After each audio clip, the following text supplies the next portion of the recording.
Hi, and welcome to the Frog Pond School of Design, where we talk about things that have some connection to architecture and have a good time doing that.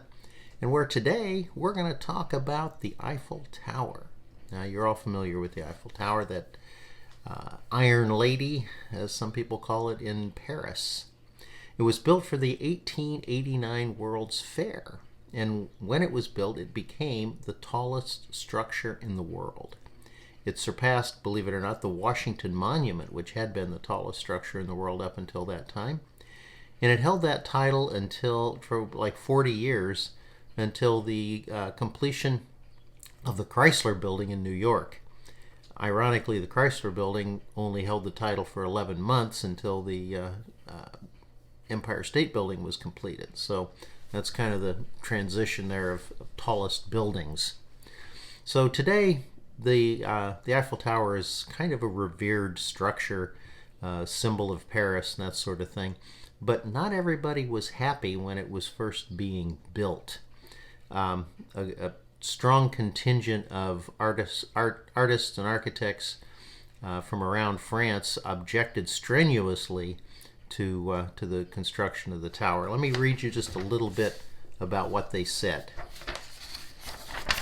It says, "We, defenders of the beauty of Paris that was until now intact, are protesting in the name of the underestimated taste of the French, in the name of French art and history under threat, against the erection of this in the very heart of the capital of the useless and monstrous Eiffel Tower, which popular ill-feeling, so often an arbiter of good sense and justice, has already christened the Tower of Babel.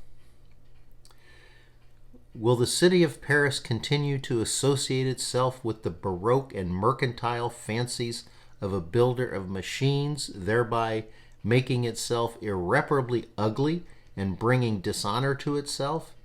Because the Eiffel Tower, that even the commercial Americans didn't want, will without a doubt dishonor Paris."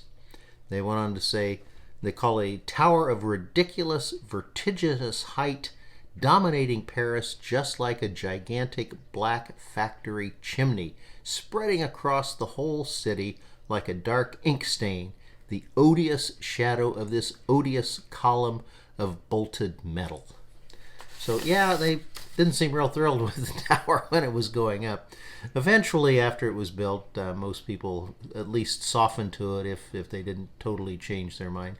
There was a story of one prominent individual, it didn't really say who it was, who was known to have his lunch every day in the restaurant in the tower itself, because he said that was the only place in the city where he could enjoy his lunch and not have his view of the city spoiled by seeing the tower itself. Now today, of course, we think totally differently of the tower. It's hard to imagine that people objected to it. It's become such a symbol of the city itself. That and, of course, the Cathedral of Notre Dame, which is under its own challenges right now after its terrible fire 3 years ago now.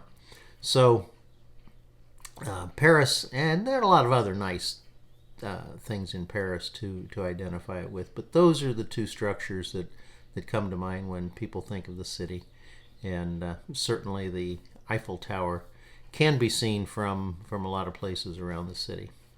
So that's kind of an interesting little story about Paris and how the Eiffel Tower came to be.